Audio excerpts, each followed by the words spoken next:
Hello good morning सभी को। मैं आपका दोस्त मुकेश मिस्त्री और ऑनलाइन एग्रीकल्चर कोर्स में आपका स्वागत है। दोस्तों, यहाँ जो हमारा सिलेबस चल रहा है ये आपका BSc agriculture second year second same means fourth same का सिलेबस चल रहा है, जिसमें सबसे पहला क्रॉप प्रोडक्शन टेक्नोलॉजी है, जिसमें कई सारा क्रॉप दिया है जो रबी क्रॉप के बारे में। तो उसमें से हमने 2-3 क्रॉप ऑलरेडी कंप्लीट कर चुके हैं। यदि आपने अभी तक नहीं देखे तो डिस्क्रिप्शन में मैं लिंक दे दूंगा, वहाँ से आप देख सकते हो।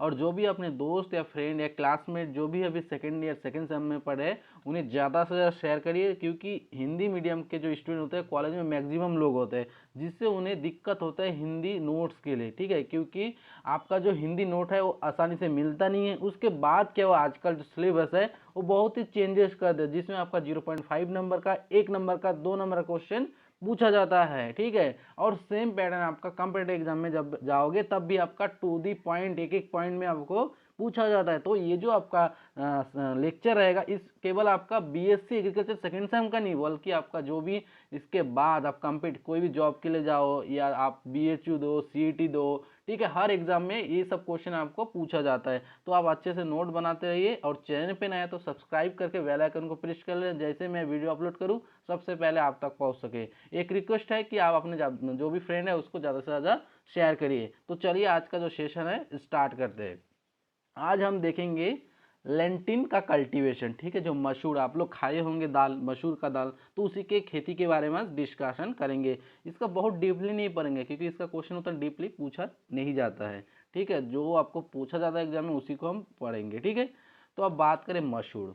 ठीक है, मसूर मीन्स लेंटिल जिसको बोलते हैं, जिसका वनस्पति नाम क्या होता है आपका लेंस एस्कुलेंटा होता है। क्या होता है? लेंस एस्कुलेंटा होता है। इसका जो फैमिली होता है, आपका जो कुल होता है, वो आपका कौन सा है? लेग्यूमिनेसी। मैंने पहले भी एक लेक्चर में बताया था कि जितना भी आपका पल्सेस क्रॉप मीन्स दलहनी फसल आता है वो सारे के सारे आपका लेग्यूमिनेसी फैमिली से बिलोंग करता है। ठीक है, जितना दलहनी फसल आएगा। ठीक, आगे बात करें इसका उत्पत्ति स्थान, मतलब इसका ओरिजिन कहाँ पे है, तो इसका जो उत्पत्ति स्थान है वो भारत में है। ठीक है, पूछा जा सकता है आपका खालिस्तान में कि मसूर का उत्पत्ति स्थान कहाँ है, तो आपका कहाँ पे है? भारत में। ऑप्शन में भी दे सकता है कि मसूर कहाँ, जो उत्पत्ति स्थान कहाँ पे आपको दे देगा, चाइना, ब्राजील, भारत, पाकिस्तान, कुछ भी दे सकता है। ठीक है, क्वेश्चन ऐसे करके पूछा जाता है, क्योंकि आजकल आपका ऑब्जेक्टिकल क्वेश्चन भी आता है। ठीक है, खालिस्तान भी आता है, सही जोड़ी भी आता है, इसलिए एक एक पॉइंट आपको याद रखना है। ठीक, आगे बढ़ते हैं। विश्व में उत्पादन व क्षेत्र में भारत का प्रथम स्थान है। हम विश्व वर्ल्ड की तुलना करेंगे तो उत्पादन प्रोडक्शन और एरिया में क्षेत्र दोनों के दृष्टि से जो मसूर का प्रथम स्थान है। ठीक है, फर्स्ट पोजीशन है, याद रखेंगे। यह विश्व में सबसे पुरानी दलहन फसल है। यहाँ विश्व वर्ल्ड में सबसे पुरानी दलहनी फसलें हैं। ठीक है, बहुत ही इंपॉर्टेंट है, ये पॉइंट आप याद रखेंगे। सबसे पुरानी जो दलहनी फसल कौन सा है, तो मसूर मीन्स लेंटिल है। ठीक है, आगे देखते हैं आगे क्या कर रहे हैं।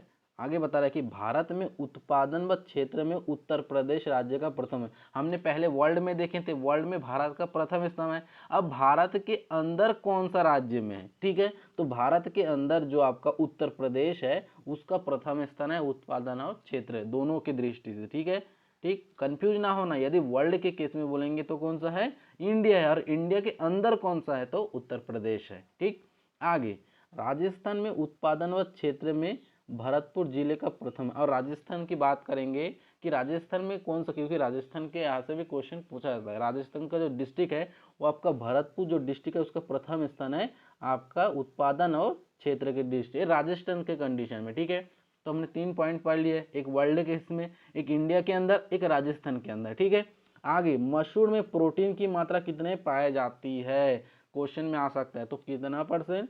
25% पाया जाता है। ठीक है, जो दलहनी फसल होता है ना वो लगभग एक एवरेज आपका 21 से 25% एवरेज बोल सकते हैं कि इतना पाया जाता है दलहनी फसल। यदि केवल आपको बोला कि दलहनी फसल में प्रोटीन की मात्रा कितना है, तो आपका 21 से 25% के बीच में ही होता है। बट स्पेसिफिक क्रॉप बताएगा तो उस टाइम आपको ऐसे ही फाइंड आउट करना है। ठीक है, आगे बढ़ते हैं। मसूर क्या है?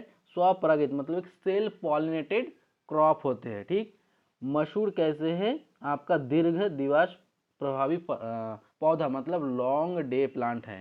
ठीक है, याद रखेंगे मसूर कैसा प्लांट है? लॉन्ग डे है। ठीक, लॉन्ग डे प्लांट है, ऐसे शॉर्ट में आपको प्रदर्शित करते हैं, लॉन्ग डे प्लांट, ठीक है। ये मशरूम आपका कैसा है, लॉन्ग डे प्लांट है, ठीक है। और ये कौन सा है, आपका रबी क्रॉप है। जितना भी रबी क्रॉप आता है, एक शॉर्ट चीज आप याद रखेंगे, जितना भी रबी क्रॉप आते हैं ना, वो सारे के सारे कैसा होते हैं, लॉन्ग डे प्लांट होता है। और जितना भी खरीफ का होते हैं वो आपका शॉर्ट डे प्लांट होते हैं, ठीक है। शॉर्ट डे प्लांट एक किसका है, खरीफ, ठीक है, खरीफ। अरे कौन सा है आपका, रबी। तो छोटा छोटा चीज आप याद रखेंगे, ठीक है।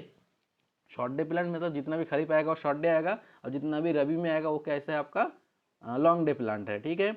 आगे देखते हैं, आगे क्या बता रहे हैं, दाल वाली फसलों में सबसे ज्यादा नाइट्रोजन स्थिरीकरण क्षमता पाई जाती है। जो आपका मशरूम एक इम्पॉर्टेंट क्वेश्चन है, आपका पूछा जा सकता है, दलहनी फसलों में सबसे ज्यादा नाइट्रोजन का फिक्सेशन, स्थिरीकरण मतलब फिक्सेशन करने की जो कैपेसिटी है, कौन से दलहनी फसलों में पाया जाता है। तो आपका मशरूम में दलहनी फसलों में से सबसे ज्यादा नाइट्रोजन स्थिरीकरण की क्षमता पाई जाती है, ठीक है। आगे देखते हैं इसका क्लाइमेट, कैसे जलवायु की आवश्यकता होते हैं मसूर के खेती के लिए, ठीक है। तो टेम्परेचर की बात करेंगे तो टेम्परेचर आपका 18 से 30 डिग्री सेल्सियस है। कितना, 18 से 30 डिग्री सेल्सियस। और रेनफॉल मतलब जो एनुअल जो वार्षिक जो वर्षा है कितना चाहिए, तो आपका 80 से 100 सेंटीमीटर। आप क्वेश्चन आपने यहाँ पे सेंटीमीटर में पढ़े हैं, ऑप्शन में आपको एमएम में भी दे सकता है। जब एमएम की बात आएगा तो कितना आ जाएगा, 800 से 1000 mm, ठीक है।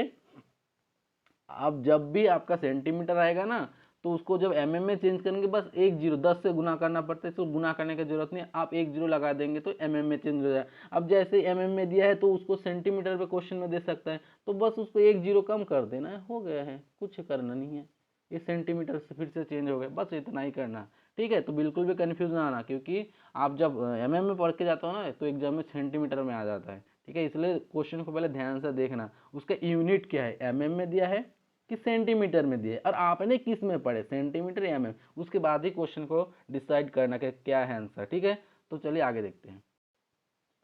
और एक चीज याद रखना, जो जलवायु है उसमें कि इसमें के लिए कैसा जलवायु, ठंड व शुष्क आपको अधिक चाहिए, ठीक है। और ये सर्दी को सहन करने की भी क्षमता पाई जाती है, ठीक है।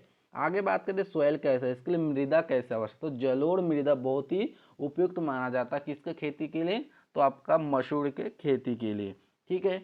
उसके बाद पीएच की बात करें, ठीक है, मसूर के खेती के लिए जो सोयल है उसमें पीएच कितना होना चाहिए, तो आपका 5.8 टू 7.5 पीएच आपको आवश्यकता होती है, ठीक। अब कुछ वैरायटी देखते हैं, कुछ किस्में देखते हैं क्या क्या वैरायटी है, ठीक है। तो जैसे टाइप 36 हो गया, प्रिया हो गया, मल्लिका हो गया, सपना हो गया, फिर आपका शिवालिक हो गया, गरिमा हो गया, आईपीएल हो गई 81 हो गया, प्लांट एल 406 हो गया, पंत एल 629 है। कुछ वैरायटी है, आप याद रखेंगे, यदि याद रख सकते हो सबको याद करना, बट कुछ तो इम्पोर्टेंट, जैसे सपना हो गया, शिवालिक हो गया, प्लांट एल 406 हो गया, गरिमा हो गया, टाइप 36, ये सब कुछ वैरायटी बट थोड़ा सा वैरायटी है, इसको याद कर लेंगे तो आगे भी काम आएगा, ठीक है।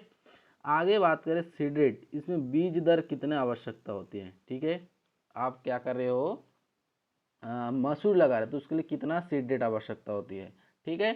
तो उसके लिए आपका 30 से 40 केजी पर हेक्टेयर सामान्य, आप नॉर्मली बुआई कर रहे हो, ठीक है, सोइंग कर रहे हो, तो उसके लिए कम से कम 30 से 40 केजी पर हेक्टेयर के हिसाब से आपको क्या चाहिए, आपको सीड रेट चाहिए, ठीक।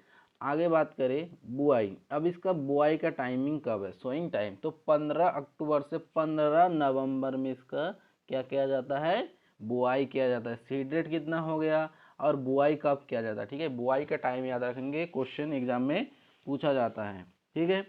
आगे बात करें इसका विधिया, ठीक है। अच्छा वैधिया मतलब जो वैधिया, ठीक है, विधिया नहीं है, सॉरी, वो वैधिया मतलब कीट, इंसेक्ट, डिजीज में बोला जाता है, ठीक है। इसमें क्या क्या डिजीज लगता है, ठीक है, क्या क्या रोग लगता है, ठीक है। तो जैसे कि विल्ट रखता है, ठीक है, मैंने चना में भी बताया था आपको, विल्ट का सिम्टम कैसा, जो जड़ होता है वो आपका सूख जाते हैं, ठीक है, जिससे पूरा पौधा, अब जड़ ही नहीं रहेगा बेस, तो पौधा कैसे रहेगा, ठीक है। आप एक बार उस टाइम में मैंने बताया था, आप एक बार गूगल से सर्च मार के देखना उसका सिम्टम कैसा दिखा था, ठीक है। तो विल्ट जो है उसका कॉजल ऑर्गेनिज्म क्या है, फ्यूजेरियम स्पेसीज है, ठीक है। स्पेसीज में बहुत सारा आता है, फ्यूजेरियम ऑक्सीस्पोरियम होता है, जैसे हमने चना में पढ़े थे, ठीक है।